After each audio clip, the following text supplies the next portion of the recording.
បាទសូមគោរពជំរាបសួរដល់បងប្អូនពូលោកមីងអ៊ំទាំងអស់ដែលនិយមតាមដានទស្សនា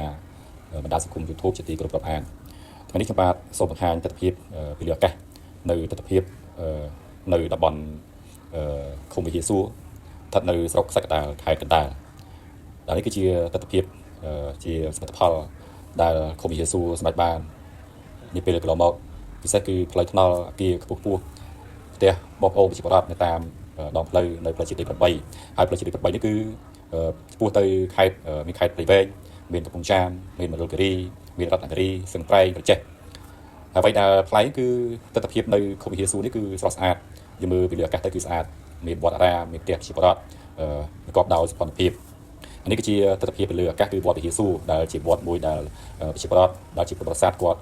តែមកគោរពបូជានៅវត្តវិហារសួរដែលជាវត្តដែលល្បីមានស័ក្តិសិទ្ធិជាប្រវត្តិតែមកបន់ស្រន់នៅវត្តវិហារសួរនេះរៀងរាល់ថ្ងៃសិលហើយនេះគឺជាទស្សនវិជ្ជានៅវិទ្យាស្រែនិងតំបន់រោងចក្រនៅក្នុងតំបន់ណាញ់ NG ដែលស្ថិតនៅក្នុងឃុំវិហារសួរនេះដែរទស្សនវិជ្ជានេះគឺជាទស្សនវិជ្ជាពេលព្រឹកព្រលឹមថ្ងៃទី30ខែឧសភាឆ្នាំ2026បាទជួយទស្សនាទៅបងប្អូនពីសស្អាតហើយចំពេលថ្ងៃទឹករះហើយនេះគឺជាអគារក៏ដូចជាផ្ទះប្រជាពលរដ្ឋ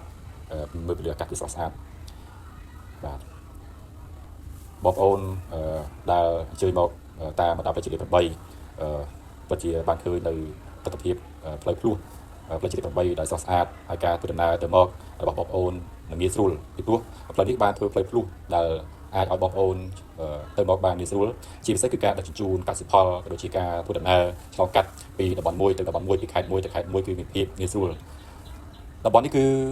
ឃុំវិហារសួរនេះគឺល្បីជាងគេគឺបងប្អូនប្រជាពលរដ្ឋគឺមុខរបរប្រចាំថ្ងៃជាពិសេសគឺដាំឈូកដែលជាលក្ខណៈគ្រួសារតាមកណ្ដាលរៀបមកបងប្អូនដោយសារពីដូនតាគាត់មកគឺគាត់ដាំឈូកដើម្បីចិញ្ចឹមជីវិតហើយដូចជាទស្សនវិជ្ជាលើអាកាសផងដែរគឺនៅវាស្រែខៀវខ្ចីក៏ដូចជាមានស្រូវទុំក្រហមព្រៀងដែលអាចឲ្យយើងទស្សនាបានដ៏ស្រស់ស្អាត